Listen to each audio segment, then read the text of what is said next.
So you're new to day trading and have a very small amount of money in your account, and you want to grow this balance as quickly as humanly possible, so you can have millions of dollars and sail your private yacht to pick up a fancy pizza in Italy. Now, I get it. Not everybody has hundreds of thousands of dollars to start out with. You may only have, dare I say it, $100.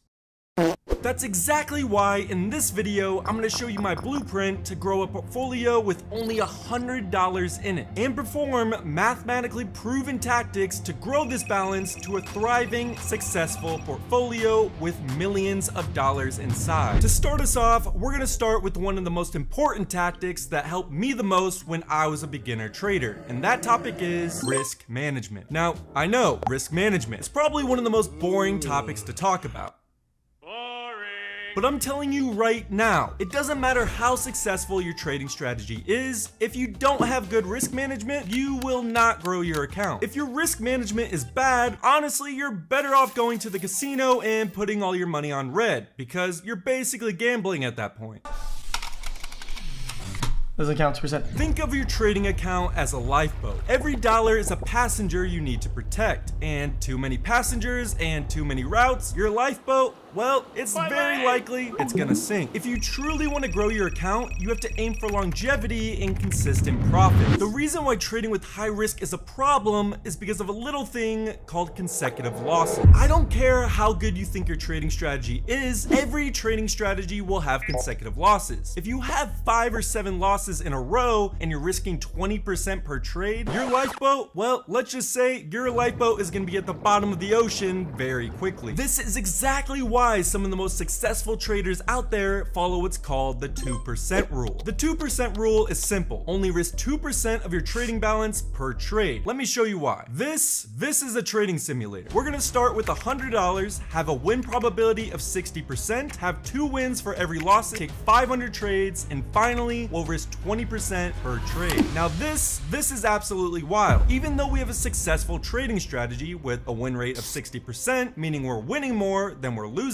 even though our current strategy is successful, our risk has the potential to absolutely ruin this strategy. For example, the key statistic we want to focus on is the max drawdown. So look at this. If we risk 20% of our capital on each trade, our biggest max drawdown is 90.4%, meaning there's a probable chance that if we continuously use this exact same setup, we would potentially end up losing close to 90% of our money we initially invested. Gone. Setup in flames, that money gone. Even though we have a successful strategy, could you handle a 90% loss? Probably not. And that's just 20% risk. Let's see what 50% looks like. Yeah, 100% drawdown, and the average is 99%. That's no bueno. But take this exact same scenario and add 2% risk per trade. The biggest amount we could potentially lose is 15%. That's definitely better. Now, I get it. If you want to double or triple your account balance within a day, you're not gonna get there while trading with 2% on a $100 portfolio. Hell, even 10%. You have to risk more to get higher returns like that. Now, I completely realize not everybody has the same risk tolerance. Some of you might be some crazy lunatics that have insanely high risk tolerances. Some of you might like to gamble. Some of you want to make millions of dollars with only $100.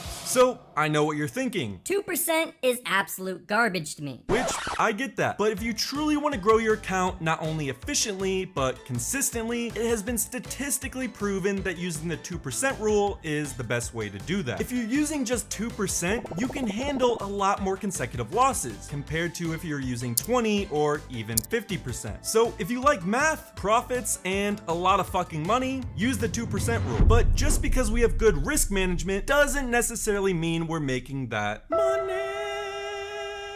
That brings me to my next step, the power of compounding. Now, in order to make money, we have to understand a key concept called compounding. Imagine you're rolling a small snowball at the top of a hill. At first, it's tiny, just like your $100 account balance. Boom, roasted. But as you keep rolling, that snowball picks up more snow with each turn. By the time it's halfway down the hill, it's fucking massive. Each rotation adds more than the last because it's picking up the snow from all the previous turns. That's compounding, baby. Every every small win matters. It becomes part of the base for all future wins. Let's put this into perspective. Say you're making just a measly 1% gain on your account each and every week. Now, I know 1%. It's a low number and probably isn't a lot of money for you. But over a year, thanks to compounding, that's roughly a 67% total gain. That means $1,000 could become about $1,670 by the end of the year. And that's just with a measly 1% every week. If you got that number to 2% each week, your account would double within under a year. Yeah, you starting to see what I mean? Once your little snowball gets later down the hill, that could potentially be millions of dollars every year. It's not about hitting a home run, it's about hitting consistent base hits. So you remember our little 2% risk management tactic that you guys complained about? This is where it pays off. By avoiding big losses, you keep that snowball intact to roll another day, and another day, and another day. Protect your capital so it can compound. Guard your capital from big losses with your life. Your main priority is to make sure that compounding engine continues to operate. One giant loss can stop our snowball completely. Don't let that happen. So we got our risk management, we now know about compounding. Now's the fun part, finding your edge. Now, there's a lot of ways to do this. YouTube videos, books, or your Uncle Larry. Hey,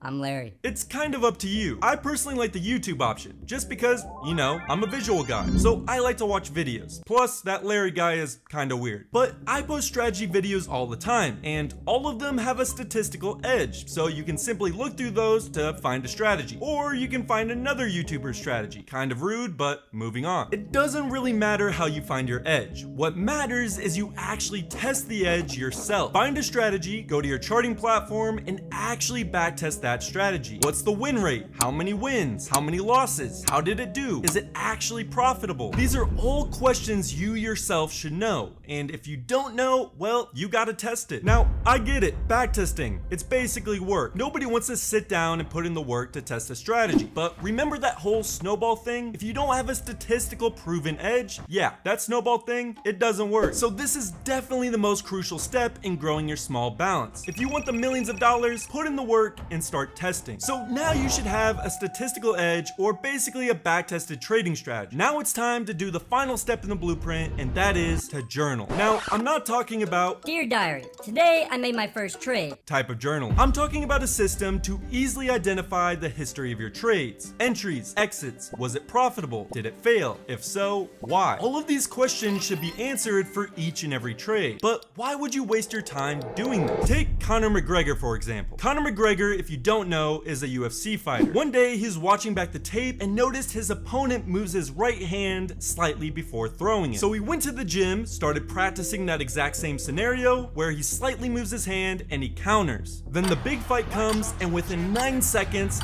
this happened. Conor relaxed and smiling.